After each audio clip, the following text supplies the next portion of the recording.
3 வேளை சாப்பாடை யாருடைய உதவியும் இல்லாம தன்னோட சொந்த காசுல சாப்பிட்றணும் அப்படின்றத மட்டுமே லட்சியமா வச்சிருந்த ஒருத்தவரோட கதையை பத்தி தான் இந்த வீடியோல நம்ம பார்க்க போறோம்.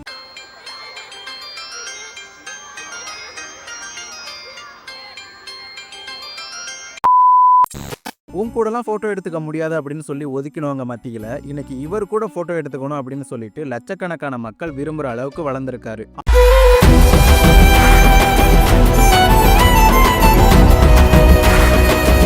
1995 ஜூன் 30 அன்னைக்கு பெட்ரோல் பங்க்ல வேலை பார்த்துட்டு இருக்க ஜெகநாதன் அப்பாவுக்கும் டெய்லரா வீட்டுல ஒர்க் பண்ணிட்டு இருக்க பூங்குழலி அம்மாவுக்கும் காரைக்கால் கவர்மெண்ட் ஹாஸ்பிட்டல்ல 2வது குழந்தையா பிறந்தவர் தான் நம்ம பாலன் ஆகாஷ். சின்ன வயசுல இருந்து ரொம்பவும் செல்லம், ரொம்பவும் கொஞ்சம் சேட்டை பண்ற ஆளும் கூட. இவர் ஸ்கூல் படிக்கும் போதெல்லாம் பஸ் ஓட்டுறவங்களை பார்த்தா பஸ் டிரைவர் ஆகணும் அப்படின்ற ஒரு ஆம்பிஷன் வச்சிருக்காரு. அதே மாதிரி பீச்சுக்கு போகும்போது கப்பலை பார்த்தா கப்பல் ஓட்டுறவங்கள ஆகணும் அப்படின்னு ஆசைப்பட்டிருக்காரு. இந்த மாதிரி அவருடைய ஆம்பிஷன் மாறிக்கிட்டே இருந்திருக்கு. நம்ம பாலா ஸ்போர்ட்ஸ்ல ஒரு நேஷனல் லெவல் பிளேயர் அப்படின்றது நிறைய பேருக்கு தெரிஞ்சிருக்காது. இவர் 6th 7th 8th படிக்கும் போதெல்லாம் கொக்கோ, கபடி, பேட்மிண்டன் இந்த மாதிரி விளையாட்டுகள்லாம் விளையாண்டிருக்காரு. சில போட்டிகளில் வின் பண்ணிருக்காரு, சில போட்டிகளில் தோத்தும் போயிருக்காரு. இந்த விளையாட்டுகள்லாம் விளையாண்டு அது மேல இவருக்கு இன்ட்ரெஸ்ட் இல்லாம போயிட்டு கடைசியா பாத்தீங்கன்னா பால் பேட்மிண்டன் அப்படின்ற ஒரு ஸ்போர்ட்ஸ் மேல இவருக்கு ரொம்பவே ஆர்வம் வருது. அந்த பால் பேட்மிண்டன் ஸ்போர்ட்ஸ்ல தான் இவர் டிஸ்ட்ரிக்ட் லெவல் பிளேயரா வின் பண்ணி ஸ்டேட் லெவலுக்கு போயிட்டு கடைசியா பாத்தீங்கன்னா நேஷனல் லெவல் பிளேயரா விளையாண்டிருக்காரு. ஸ்போர்ட்ஸ்ல மட்டும் அவர் பெஸ்ட் பெர்ஃபார்மர் கிடையாது, படிப்புலையுமே பட்டைய கிளப்பிருக்காரு. 500க்கு 490 மார்க் எடுத்து 10th அவங்க ஸ்கூல் செகண்ட் பிளேஸ் வந்திருக்காரு. அதுக்கப்புறம் +1 +2 படிக்கிறாரு. அங்க பாத்தீங்கன்னா அப்பவும் பால் பேட்மிண்டன் தான் விளையாண்டுட்டு இருக்காரு. அப்போ இவர் ஸ்கூல் ஸ்டேஜஸ்ல சில ப்ரோக்ராம்ஸ்லாம் பெர்ஃபார்ம் பண்ண ஆரம்பிக்கிறாரு டான்ஸ் மூலமா. அதுல இவருக்கு மீடியா மேல கொஞ்சம் ஆர்வம் வருது. இந்த ஆர்வத்தினால +2 படிச்சிட்டு இருக்கும் போதே ஒரு சேனல்ல காமெடிக்கு நாங்க கேரண்டி அப்படின்ற ஒரு ப்ரோக்ராமுக்கு ஆடிஷன் பண்ணிட்டு இருந்திருக்காங்க. இவர் போய் ஆடிஷன்ல கலந்துக்கிட்டு நல்லா பெர்ஃபார்மும் பண்றாரு. எல்லாம் முடிச்சதுக்கு அப்புறமா நீ என்ன பண்ற தம்பி அப்படின்னு கேட்டிருக்காங்க. இப்பதானே +2 படிச்சிட்டு இருக்கேன் அப்படின்னு சொல்லியிருக்காரு. ஏன்னா தம்பி இவ்வளவு சீக்கிரமா வர்ற, நீ +2 ஸ்டடிஸ்லாம் முடிச்சுட்டு அதுக்கப்புறம் ஃப்ரீயா வாடா அப்படின்னு சொல்லி இவரை அனுப்பிடுறாங்க. இவரும் வந்துடுறாரு. வந்ததுக்கு அப்புறமா ஒரு நாள் விஜய் டிவில இருந்து அமுதவாணன் அங்க ஸ்டேஜ்ல போய் பெர்ஃபார்ம் பண்ணிட்டு இருந்திருக்காரு. அவர்கிட்ட நம்ம பாலா போயிட்டு, ஆனா எனக்கும் இந்த மாதிரி மீடியால வரணும்னு இன்ட்ரெஸ்ட் இருக்குது, எப்படி வரணும்னு தெரியல, நான் உங்க கூட வந்துருவானா அப்படின்னு கேட்டிருக்காரு. அதுக்கு நம்ம அமுதவாணன் அண்ணன் என்ன பண்ணிருக்காரு அப்படின்னு பாத்தீங்கன்னா அவருடைய நம்பரை இவர்கிட்ட கொடுத்துட்டு நீ +2 முடிச்சதுக்கு அப்புறம் எனக்கு கால் பண்ணு அப்படின்னு சொல்லிட்டு கிளம்பிட்டாராம். இவரும் +2 பப்ளிக் எக்ஸாம் எழுதி முடிச்சுட்டு ரிசல்ட்டுக்காக லீவ்ல வெயிட் பண்ணிட்டு இருக்காரு. அந்த டைம்ல சரி பண்ணி பார்ப்போம் எடுக்கிறாரா என்னன்னு பார்க்கல அப்படின்னு சொல்லிட்டு கேஷுவலா ட்ரை பண்ணிருக்காரு அந்த நம்பருக்கு. ஆனா நான் பாலா பேசுறேன்னா நீங்க எங்க ஊருக்கு ப்ரோக்ராம் வந்திருக்கப்ப நான் உங்க கூட வரேன்னு சொன்னேன், நீங்க +2 முடிச்சதுக்கு அப்புறம் கால் பண்றா நான் வர சொல்றேன் அப்படின்ற மாதிரி சொல்லியிருந்தீங்க, இப்ப வரவா என்னன்னா அப்படின்னு கேட்டிருக்காரு. அதுக்கு உடனே அமுதவாணன் அண்ணன் ட்ரெயினை பிடிச்சி உடனே கிளம்பி வாடா அப்படின்னு சொல்லியிருக்காரு. இவருக்கு ரொம்பவுமே சந்தோஷமாயிடுச்சு. உடனே இவர் சென்னைக்கு கிளம்புறாரு. சென்னை கிளம்பத்துக்கு இவர் கையில காசே கிடையாது. ஆக்சுவலா காரைக்கால இருந்து சென்னைக்கு பாத்தீங்கன்னா 110 ரூபா டிக்கெட். அவர்கிட்ட ₹1 கூட காசு கிடையாது. அவங்க ஃப்ரெண்ட்ஸ் கிட்ட ஒரு ஆள் கிட்ட 30-30 ரூபான்னு கலெக்ட் பண்ணி அந்த காசை வாங்கிட்டு ட்ரெயின் டிக்கெட் கூட எடுக்காம வித்தவுட்லயே சென்னையில தாம்பரத்துல வந்து இறங்கி பல்லாவரத்துல அமுதவாணனை போய் சந்திக்கிறாரு. சந்திச்சதுக்கு அப்புறமா ஒரு 2-3 மாசங்கள் அமுதவாணன் எந்தெந்த ப்ரோக்ராம் எந்தெந்த ஈவெண்ட் எல்லாத்துக்கும் போறாரோ அவர் கூடவே சுத்திக்கிட்டே இருக்கிறாரு. ஸோ இந்த டைம்ல +2 ரிசல்ட் வந்துருச்சு. அவர் ரொம்ப பெரிய அளவுல மார்க்லாம் கிடையாது. பட் அவரை காலேஜில் சேர்க்கணும் அப்படின்ற ஒரு ரீசனுக்காக ஜூலைல சேர வேண்டிய காலேஜ் செப்டம்பர் மந்த்ல வந்து சேர்க்கறதுக்காக பாலாவை கூட்டிட்டு போறாங்க. பாலாவும் அம்மா நான் அங்கெல்லாம் சேரல, நான் சென்னையில இருக்க லயோலா காலேஜில் தான் படிக்கணும் ஆசைப்படுறேன் அப்படின்னா நான் BA ஹிஸ்டரி படிக்கிறேன் அப்படின்னு சொல்லியிருக்காரு. ஏன்டா இவ்வளவு மார்க் எடுத்துட்டு BA ஹிஸ்டரி எடுக்கிறேன் அப்படின்னு கேட்டிருக்காங்க. எனக்கு இதான் பிடிச்சிருக்கு அப்படின்னு சொல்லியிருக்காப்ல. சரின்ட்டு அட்மிஷனை போட்டுட்டு சொந்தக்காரங்க கிட்ட கடன் வாங்கி அந்த டைம்ல 28,000 ரூபாய் காலேஜ் ஃபீஸ் கட்டி இவருக்கு பார்த்தீங்கன்னா ஆஃப்டர்நூன் காலேஜ். அந்த டைம்ல அவர் காலேஜுக்குள்ள ஃபர்ஸ்ட் நாள் ஃபர்ஸ்ட் டே கிளாஸ் ரூம்ல போய் உட்காந்துருக்காரு. உட்காந்துட்டு அப்படியே ஜன்னல் வழியா வெளியில பார்க்கும்போது எல்லா பசங்களும் எல்லா ஸ்டூடெண்ட்ஸுமே ரொம்பவுமே ரிச்சா ஹைஃபையா மாடர்னா சூப்பரா இருக்காங்க. அதுல ஒருத்தவரே கார் ரிமோட்டை கையில வச்சு சுத்திக்கிட்டு இருக்காரு. இதெல்லாம் பார்த்த உடனே என்னடா எல்லாரும் பணக்காரங்களா இருக்காங்க, ஹைஃபையா இருக்காங்க, நம்ம இப்படி இருக்கோம், இவங்கள மாதிரி நம்ம வர முடியாது, நம்ம அம்மா அப்பாலாம் கடன் வாங்கி தான் ஃபீஸ் கட்டிருக்காங்க, இந்த மாதிரி மைண்டுக்குள்ள ரொம்பவுமே யோசிச்சுக்கிட்டே இருக்காரு. சரி ஒரு வாரம் நம்ம போய் மீடியால ட்ரை பண்ணுவோம், அது ஓகேனா பார்ப்போம், இல்லைன்னா மறுபடியும் காலேஜ் வந்து சேர்ந்து படிக்க ஆரம்பிச்சிருவோம் அப்படின்னு ஒரு மைண்ட்ல முடிவு எடுத்துக்கிட்டு மறுபடியும் அமுதவாணன் அண்ணன் கூட சேர்ந்தே சுத்த ஆரம்பிக்கிறாரு. ஒரு வாரம் 1 மாசம் ஆச்சு, 1 மாசம் 5 மாசம் ஆச்சு, 5 மாசம் 1 வருஷம் ஆச்சு, 1 வருஷம் 4 வருஷம் ஆச்சு. இந்த மாதிரி 4 வருஷமும் எந்த ஒரு சம்பாத்தியமுமே இல்லாத பாலாவை அவர் கூடவே வச்சு தன்னோட தம்பி மாதிரி சாப்பாடு போட்டு ட்ரெஸ் வாங்கி கொடுத்து எல்லா வசதிகளுமே பண்ணி கொடுத்து அவர் கூடவே வச்சு பத்திரமா பார்த்துட்டு இருந்திருக்காரு அமுதவாணன் அண்ணன். தம்பி அண்ணன் என்றும் வாழும் எல்லை ஒரு வாய்ப்பு நமக்கு கிடைக்காதா அப்படின்னு சொல்லிட்டு ஏங்கிட்டு இருந்த டைம்ல தான் 2015ல கலக்கப்போவது யாரு சீசன் 5 லான்ச் பண்றாங்க. அதுக்கான ஆடிஷனை திருச்சியில கண்டக்ட் பண்றாங்க. ஸோ இவரும் அமுதவாணன் கிட்ட சொல்லாமையே சென்னையில இருந்து திருச்சிக்கு ஒரு 10 பேரோட மிமிக்ரி வாய்ஸ் ரெடி பண்ணிக்கிட்டு இதை வச்சு பெர்ஃபார்ம் பண்ணிடலாம்டா அப்படின்னு சொல்லிட்டு ஒரு கான்ஃபிடன்ஸ்ல போறாரு திருச்சிக்கு. இது செட்லயே பாலாவுக்கும் தாம்சன் சாருக்கும் கொஞ்சம் பழக்கமா இருந்திருக்கு. நான் தாண்டா அந்த ஷோக்கு டைரக்டர் அப்படின்னு சொல்லிட்டு சரி நல்லா பண்ணுங்க, ஆடிஷன் பண்ணுங்க, தீனா நீ சென்னையில இன்னொரு பையன் இருக்கா, 3 பேர் சேர்ந்து நல்ல ஒரு காம்பினேஷனா பண்ணுங்க அப்படின்னு சொல்லிட்டு ஆடிஷன் அட்டன் பண்ணி செலக்ட்லாம் ஆயிடுறாரு. பண்றாரு. ஆனா அதுக்கப்புறம் ஒரு சில குடும்ப சூழ்நிலை காரணமா அவர் அந்த சீசனை அட்டன் பண்ண முடியாம போகுது. இதனால கிடைச்ச அந்த வாய்ப்புமே ஃபெயிலியர்ல முடிஞ்சிருது. அதுக்கப்புறம் அந்த குடும்ப பிரச்சனைகள்லாம் முடிச்சுட்டு மறுபடியும் சென்னைக்கு வரும்போது இப்படி வேஸ்ட் பண்ணிட்டேமேடா, இதுக்கப்புறம் நமக்கு வாய்ப்பே கொடுக்க மாட்டாங்க, மறுபடியும் எப்படா நம்ம உள்ள போறது அப்படின்னு ஒரு மன குமுறல்ல ஆள் மறுபடியும் சென்னைக்கு வர்றாரு. அமுதவாணன் கூட மறுபடியும் சுத்த ஆரம்பிக்கிறாரு. அவர் கூட சுத்துற டைம் போக மீதி டைம்ல சின்ன சின்ன கிடைக்கிற வேலைகளை பார்க்க ஆரம்பிக்கிறாரு. அதாவது பட ஷூட்டிங்ல ப்ராப்பர்ட்டிஸ் வாங்கிட்டு வருது, ஜாமா வாங்கிட்டு வர்றது, அங்க இருக்க மேனேஜர்ஸுக்கு அசிஸ்டண்டா ஒர்க் பண்றது, இந்த மாதிரி 200 ரூபா 300 ரூபா சம்பளத்துக்கு அங்க கூட சின்ன சின்ன வேலைகள் பார்த்துட்டு இருந்திருக்காரு. அந்த டைம்ல தான் கலக்க போவது யாரு சீசன் 6 லான்ச் பண்றாங்க. சீசன் 6ல போய் கலந்துக்கிறாரு. இவரும் பிரகாஷ் ராஜ் கேரக்டர்ல இருக்க இன்னொருத்தருமே சேர்ந்து ஃபர்ஸ்ட் விசிட் பெர்ஃபார்ம் பண்றாங்க. செம்ம சூப்பரா இருந்திருக்கு. நல்ல ஒர்த்தபிளா நல்ல காமெடியா பயங்கரமா பண்ணி முடிக்கிறாங்க. இப்படி கலாய்க்கிறியா? ஆளுக்காக திமிர்ல பேசுறியா? சொல்ல கொட்டிவே. அடுத்ததா செகண்ட் வீக்லயே எலிமினேஷன் இருக்கு அப்படின்னு சொல்லியிருக்காங்க. இவங்க செகண்ட் எபிசோடு பண்ணும்போது அந்த பெர்ஃபார்மன்ஸ் உள்ள வந்த உடனே பிரகாஷ் ராஜ் தான் ஃபர்ஸ்ட் வந்து பெர்ஃபார்ம் பண்ணிட்டு இருக்காரு. அவர் கொஞ்சம் சொதப்பி அப்படியே பெர்ஃபார்மன்ஸை ஸ்டாப் பண்ணிடுறாரு. அவர் சரியா பெர்ஃபார்ம் பண்ணதுனால பாலாவுமே சரியா பெர்ஃபார்ம் பண்ண முடியாம போயிடுது.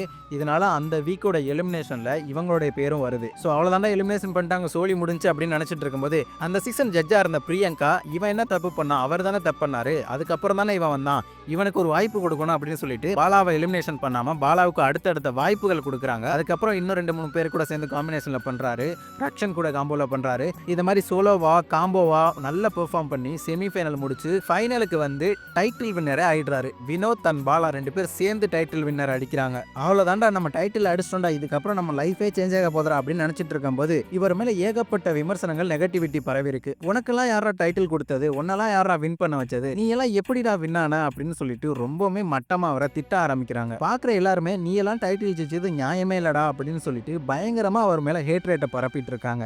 இவர் டைட்டில் வின்னர் அடிச்சு இந்த மாதிரி நெகட்டிவிட்டிலாம் பரவிட்டு இருக்கும் போது தான் இவருடைய ஃபர்ஸ்ட் படத்துக்கான சான்ஸ் இவருக்கு கிடைக்குது. அது என்ன படம் அப்படின்னு பாத்தீங்கன்னா, director A L Vijay direct and ப்ரொடியூசரா ஒர்க் பண்ணி சில சமயங்களில் அப்படின்னு ஒரு படத்தை எடுக்கிறாரு. அந்த படத்துல இவருக்கு ஒரு சின்ன ரோல் பெர்ஃபார்ம் பண்றதுக்கு வாய்ப்பு கிடைக்குது. 1200 ரூபாய் சம்பளம் கொடுக்குறாங்க அந்த டைம்ல இவருக்கு.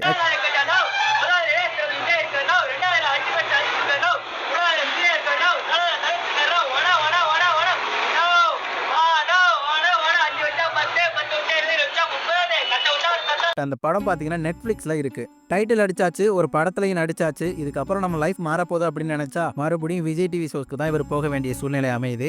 சீசன் 7ல சின்ன சின்ன கேமியோ ரோல், சின்ன சின்ன சப்போர்ட்டிங் ரோல்ல மற்ற கண்டஸ்டன்ட் கூட இவர் சேர்ந்து பெர்ஃபார்ம் பண்ற மாதிரி வாய்ப்பு கிடைக்குது. அதுல சேர்ந்து பெர்ஃபார்ம் பண்ணிட்டு இருக்காரு. இப்பதான் நம்ம பாலாவுக்கு விஜய் சேதுபதி அண்ணன் கூட நடிக்கிறதுக்கான ஒரு வாய்ப்பு கிடைக்குது ஜூங்கா படத்துல. உண்மையிலேயே நம்ம பாலா பாத்தீங்கன்னா விஜய் சேதுபதி சாரோட ஃபேனா இருந்திருக்காரு. நற்பணி மன்றம் அவங்க ஊர்லயே வச்சிருந்திருக்காரு. கடைசியில் அவரோட படத்துல அவர் கூட நடிக்க போறோம் அப்படின்னு நினைச்சு அவர் ரொம்பவே சந்தோஷமா இருந்துட்டு இருக்காரு. இங்க ஒரு சீனும் ஃபாரின்ல ஒரு சாங்கும் உங்களுக்கு வாய்ப்பு இருக்கு அப்படின்னு சொல்றாங்க. படம்லாம் நடிச்சு முடிச்சிட்டாரு. படம் தியேட்டர்ல ரிலீஸ் ஆகுது. 2-3 நாள் மட்டும் தான் இவரோட சீன்ஸ் இருக்குது. அதுக்கு அடுத்த நாள் 5-6 நாள்ல பார்த்தனா படத்தோட டியூரேஷன் ரொம்ப ஜாஸ்தியா இருக்கு அப்படின்னு சொல்லிட்டு இவரோட 2 சீனையுமே கட் பண்ணி விட்டுறாங்க. ஸோ இவருக்கு ரொம்பவுமே கஷ்டமாயி போகுது. இவங்க பாட்டி பார்க்கணும்னு ஆசைப்பட்டிருக்காங்க. பட் அவரோட சீன்ஸை கட் பண்ணதுனால அவங்க பார்க்க முடியாம போகுது.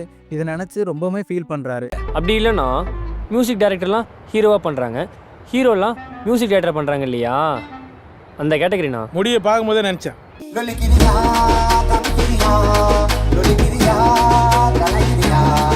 அதுக்கப்புறம் என்ன பண்ண முடியும், அவங்க எடுக்கிறதா முடிவு அப்படின்னு நினைச்சுக்கிட்டு அதை ஃப்ரீயா விடுறாரு. அடுத்து இவருக்கு தும்பா, சிக்ஸர் இந்த மாதிரி படங்கள்ல சின்ன சின்ன ரோல்ஸ் நடிக்கிறதுக்கு வாய்ப்பு கிடைக்குது. அந்த மாதிரி படங்கள் நடிச்சுக்கிட்டு மறுபடியும் விஜய் டிவி ஷோஸ்லேயே சேர்ந்து ஒர்க் பண்ண ஆரம்பிக்கிறாரு. அப்போதான் விஜய் டிவில ராமர் வீடு அப்படின்னு சொல்லிட்டு ஒரு ஷோவை லான்ச் பண்றாங்க. அந்த ஷோல இவர் ஒரு பெர்ஃபார்மன்ஸ் பண்றாரு. அதுல பாத்தீங்கன்னா நிறைய பஞ்ச் டைலாக்ஸ் போடுறாரு, ரொம்பவுமே காமெடியா. அது ஒர்க் அவுட் ஆகி எல்லாருமே சிரிக்கிறாங்க, எல்லாருமே ரொம்பவுமே இம்ப்ரெஸ் ஆயிட்டாங்க. இதை பார்த்த அந்த ஷோவோட டைரக்டர் தாம்சன் சார், டே இதாண்டா உன்னோட ஸ்டைலு, இந்த மாதிரி பஞ்ச் அடிக்கிறத மட்டும் நீ நல்லா வளர்த்துக்கோ, டெவலப் பண்ணிக்கோ, இது உனக்கு பயங்கரமா ஒர்க் அவுட் ஆகுதுரா அப்படின்னு சொல்லிட்டு அவருக்கு ஒரு மோட்டிவேட் பண்ணியிருக்காரு. அதுக்கப்புறம் இந்த மாதிரி பஞ்ச் டைலாக்ஸ்லாம் நிறைய எழுதி அதை வந்து இங்க ஸ்டேஜஸ்ல பெர்ஃபார்ம் பண்ணி ஆளு ரொம்பவே இம்ப்ரெஸ் ஆகுறாரு. பஞ்ச் அடிக்கிறது டைமிங் கவுண்டர் அப்படின்னா பாலா தான் அப்படின்னு ஒரு நேம் எடுக்கிறாரு. கவுண்டர் கிங்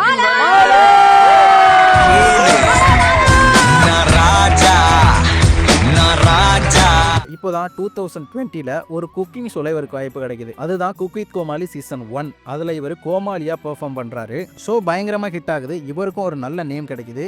இவர் மேல இருந்த ஹேட் ரேட் எல்லாமே கொஞ்சம் கொஞ்சமா குறையுது. பாசிட்டிவிட்டியான கமெண்ட்ஸ் எல்லாமே கொஞ்சம் கொஞ்சமா ஏறுது. ஒரு வாய் தண்ணி தரல, கேமராவை க்ளோஸ் வச்சோம், தரம் 1 லட்சம். அப்பதான் குக் வித் கோமாளி சீசன் 2 ஆரம்பிக்கிறாங்க. அந்த சீசன் 2ல தான் இவர் பயங்கரமா பஞ்ச் டைலாக்ஸ், காமெடி, கவுண்டர் எல்லாமே அடிச்சு நொறுக்குறாரு. பயங்கரமா ஹிட் ஆகுது எல்லாமே. குக் வித் கோமாளி சீசன் 3 வரைக்கும் அந்த ஷோல ஒரு கோமாளியா பெர்ஃபார்ம் பண்ணிட்டு இருக்காரு. அதுக்கப்புறம் அந்த ஷோவை விட்டு வெளியே வந்துட்டு சின்ன சின்ன படங்கள்ல சின்ன சின்ன ரோல்ஸ் நடிக்கிறதுக்கு நிறைய வாய்ப்புகள் கிடைக்குது. அந்த படங்கள் எல்லாம் நடிக்க ஆரம்பிக்கிறாரு. ஆக்சுவலா நம்ம பாலா இது வரைக்கும் என்னென்ன படங்களை நடிச்சிருக்காரு அப்படின்னு பாத்தீங்கன்னா,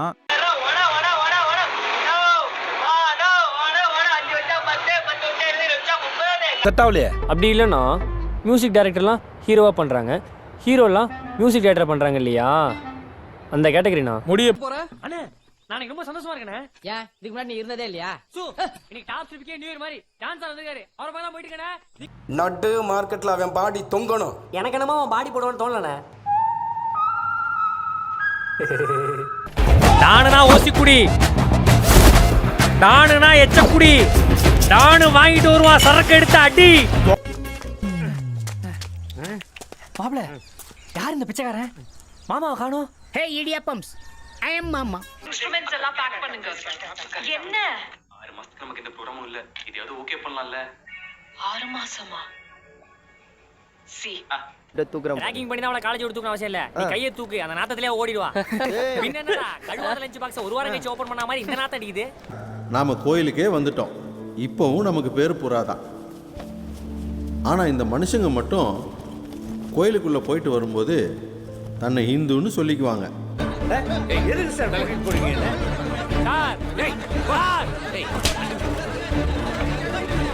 சீக்கிரம் பாப்பா, நான் தான் ஃபர்ஸ்ட் வந்தேன், தச்சு கொடு. பெரிய வால்வோக்கார வாட்டர் வாஷ் குத்துரு வெயிட் பண்ணுகிறாரு. டா இந்த பிஞ்ச செருப்பெடுத்து உன் பின்னாடி வச்சிட்டு நீயே நடந்து போடா. படா.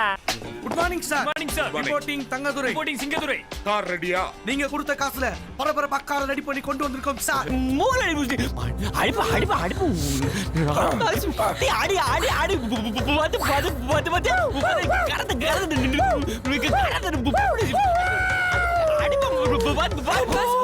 சொல்லிட்டாரா சாட்சி சமுத்திரகனி வந்ததுலேருந்து பசுமாடு பழ வண்டியை பார்க்குற மாதிரி அங்கே தானே பார்த்துனுக்குற.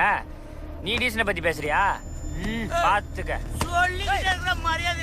ஒரு மாதிரியா இருக்கு. யாகி நம்மால ஒருத்தவன் ஆக்கர் ஆக்குறான். அவன் கிட்ட இந்த போட்டோ ஒருத்தர் போய் குத்தணும் வையா, அவன் யாருங்கிறத அக்குவரான ஜாதகத்தையே பிரிச்சு வச்சிருவான். ஆக்கர்னா நம்ம வெளில திருடுவான், கம்ப்யூட்டர் உள்ள திருடுவான். டேய் தில் இருந்தா நேரா வாடா. நம்ம மந்திரம்லாம் இங்க இருந்து கடல் தாண்டி போகாது. பாஸ்போர்ட் விசா ஜனல் டிக்கெட் போகுமா? சொல்லியா? என்ன காலேஜ் ஒரு மாதிரியா இருக்குன்னு பாக்குறீங்களா? ஆமா மேம். ஆமா மேம். அவர் போல் வாழ்ந்து காட்டுவோம். இப்படிப்பட்ட சேலை செஞ்ச மாணிக்கத்துக்கு நம்ம எல்லாருமே ஆதரவு கொடுக்கணும். We love you Manikkam, we stand with you Manikkam. Love you.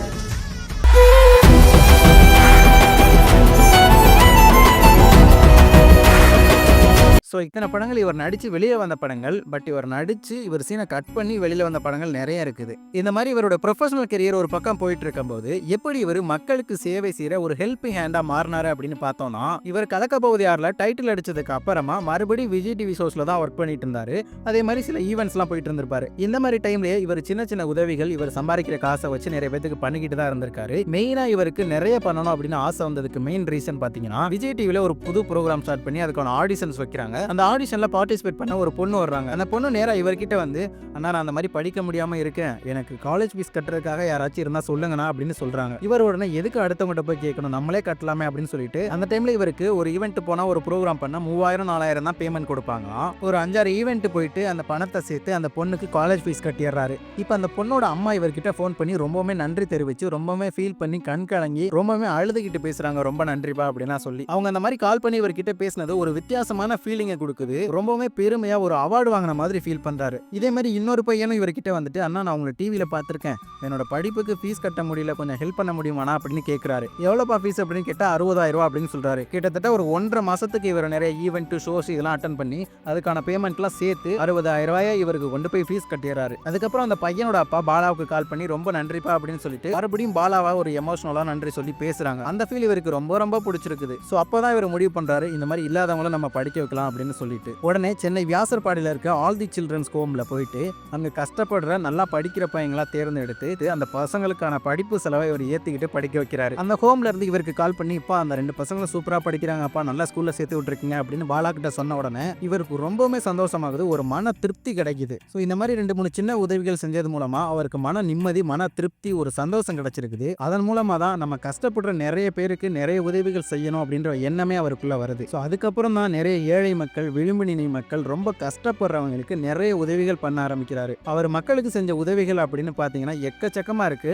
அதுல ஒரு சில உதவிகளை மட்டும் நான் இந்த வீடியோல மென்ஷன் பண்ணி சொல்றேன். சில்ட்ரன்ஸ் ஹோம்ல இருக்க நிறைய பசங்களை அவர் படிக்க வச்சிட்டு இருக்காரு. தொழுநோயால் பாதிக்கப்பட்ட குடும்பங்களுக்கு அரிசி, முட்டை, மளிகை ஜாமான்லாம் வழங்கியிருக்காரு. அதே மாதிரி முதியோர் இல்லம், மலைவாழ் மக்கள், இந்த மாதிரி தமிழ்நாட்டில் வெவ்வேறு பகுதிகளில் உள்ள மக்களுக்கு வென்டிலேட்டர் வசதி கொண்ட 7 ஆம்புலன்ஸ் வாங்கி கொடுத்திருக்காரு இது வரைக்கும். அதுக்கப்புறம் மலைவாழ் மக்களுக்கு 3 லட்சம் மதிப்புள்ள விவசாய உபகரணங்கள், அதுக்கப்புறம் வெள்ளத்தில் பாதிக்கப்பட்ட மக்களுக்கு பணம், ட்ரெஸ், உணவு இந்த மாதிரி கொடுத்திருக்காரு. அதுக்கப்புறம் காஞ்சிபுரம் மாவட்டத்தில் இருக்க கோட்டை கையப்பாக்கம் அப்படின்ற கிராமத்தில் மக்களுக்கு இலவசமா சுத்திகரிக்கப்பட்ட குடிநீர் நிலையம் அமைச்சு கொடுத்திருக்காரு. அதுக்கப்புறம் முதியோர்கள், மாற்றுத்திறனாளிகள், கர்ப்பிணி பெண்கள் மருத்துவமனைக்கு இலவசமா போயிட்டு வரதுக்காக ஆட்டோவை கொடுத்திருக்காரு. MCA முடிச்ச ஒரு பட்டதாரி ஹேண்டிகேப்டு இளைஞருக்கு 3 சக்கர ஸ்கூட்டர் வாங்கி கொடுத்திருக்காரு. பெட்ரோல் பங்க்ல ரொம்ப மன வருத்தத்தோட வேலை பார்த்துட்டு இருந்த ஒரு பையனுக்கு ஒரு பைக் வாங்கி கொடுத்திருக்காரு. இது போக நம்ம தமிழ் சினிமால சின்ன சின்ன ரோல்ஸ்ல நடிச்சு கொஞ்சம் ஃபேமஸா இருந்த நடிகர்கள் எல்லாம் உடல்நிலை சரியில்லாம மருத்துவமனையில பண உதவி தேவைப்பட்டு கேட்டிருக்கும் போது இவர் எல்லாத்துக்குமே போயிட்டு பண உதவிகள் அவர்கிட்ட இருந்ததை முடிஞ்ச அளவுக்கு பண்ணிட்டு வந்திருக்காரு. அதுக்கப்புறம் பாத்தீங்கன்னா லாரன்ஸ் மாஸ்டர் கூட சேர்ந்து நிறைய உதவிகள் பண்ணிருக்காரு. இன்னும் எக்கச்சக்கமான உதவிகள் செஞ்சுட்டும் இருக்காரு. இந்த எல்லா உதவிகளையும் விட அவருடைய வாழ்நாள் கனவு, ஆசை, லட்சியமா ஒரு விஷயத்த செய்யணும் அப்படின்னு சொல்லிட்டு ஒரு இன்டர்வியூல இலவசமா மக்களுக்கு ஹாஸ்பிட்டல் கட்டி கொடுக்கணும், அதுதான் என்னோட ஆசை அப்படின்னு சொல்லியிருப்பாரு. எனக்கு வந்து மிகப்பெரிய ஒரு ஆசை இருக்குது. அது நடக்குமா நடக்காதெல்லாம் தெரியல. ஒரு ஹாஸ்பிட்டல் கட்டணும் ஆசை இருக்குது. ஹாஸ்பிட்டல் ஆமாம், அது மிகப்பெரிய ஒரு எனக்கு எய்ம். அந்த ஆசையை, அந்த கனவை, அந்த லட்சியத்தை இப்போ அவர் நிறைவேற்றிட்டு இருக்காரு. அவருடைய சொந்த காசுல மக்களுக்காக ஒரு இலவசமான மருத்துவமனையை கட்டிட்டு இருக்காரு. அது எவ்வளோ பெரிய விஷயம் தெரியுங்களா? சும்மா அந்த குளத்து வேலை செய்கிறவங்க வந்து அது சும்மா ஒரு ஹாஸ்பிட்டல் போயிட்டு வரனாலே ஒரு 1500 ஆகிடுது. அவங்க சம்பளம் 800. நிறைய பேர் சொன்னாங்க இந்த ஹாஸ்பிட்டலில் தான் கடன் வாங்குறோம் அப்படின்னு சொல்லி சொன்னாங்க. அதுக்காக தான் சும்மா இதில் கட்ட முடியுமான்னு கேட்டால், படத்தில் தான் இந்த மாதிரி ஹீரோக்களை நம்ம பார்த்துட்டு இருந்தோம். இப்போ நிஜ வாழ்க்கையில் நம்ம பாலாவை பார்த்துட்டு இருக்கோம். இந்த ஹாஸ்பிட்டல் கட்டுறதுக்கு அமுதவாணன் அண்ணன் அவருடைய இடத்தையே கொடுத்துருக்காரு. இவர் இந்த ஹாஸ்பிட்டலை கட்டி முடிச்சதுக்கு அப்புறமா இந்த ஹாஸ்பிட்டலுக்கு கவர்மெண்ட் சைட்ல இருந்து என்னென்ன சர்டிஃபிகேட்ஸ், அப்ரூவ் சர்டிஃபிகேட்லாம் வேணுமோ அந்த எல்லா சர்டிஃபிகேட்ஸையுமே எந்த ஒரு பிரச்சனையும் இல்லாமல் நம்ம தமிழக அரசு செஞ்சு கொடுக்கணும் அப்படின்றத மக்கள் சார்பாக நான் உங்ககிட்ட ஒரு வேண்டுகோளாக வச்சுக்கிறேன். நம்ம பாலா இவ்வளோ உதவிகள் மக்களுக்காக இவருடைய சொந்த காசை போட்டு செஞ்சுட்டு இருக்காரு. இருந்தாலுமே இவருக்குன்னு சொல்லிட்டு ஒரு கார் இன்னும் வாங்கிக்கல, ஒரு வீடு அவருக்குன்னு கட்டிக்கல. இது எல்லாத்தையுமே அவர் ஒரு பதவிக்காக பண்ணல, மக்களுடைய உதவிக்காக பண்ணிட்டு இருக்காரு அப்படின்றத எல்லாருமே புரிஞ்சுக்கணும். இவர் பண்ற உதவிகளுக்கு, இவரோட மனசுக்கு இவர் இப்போ ஒரு கதாநாயகனா நடிச்சு வெளியே வர போற படம் தான் காந்தி கண்ணாடி. இந்த படத்துக்கு நம்ம மக்கள் எல்லாருமே அவங்களுடைய முழு ஆதரவை கொடுக்கணும் அப்படின்றத நான் கேட்டுக்கிறேன். கண்டிப்பா இந்த படத்தை நம்ம எல்லாருமே பார்த்து படத்தை வெற்றியடைய வச்சு அவரை ஒரு நல்ல இடத்துக்கு நம்ம எல்லாம் கொண்டு போகணும். ஏன்னா இவர் நல்லா இருந்தா பல ஏழை குடும்பங்கள் நல்லா இருக்கும். இன்னொரு ஹைலைட்டான சம்பவம் என்ன அப்படின்னு பாத்தீங்கன்னா, இந்த காந்தி கண்ணாடி படத்துக்காக அவருக்கு கொடுக்கப்பட்ட சம்பளத்துல வீடு கூட கட்டி கொடுத்திருக்காரு.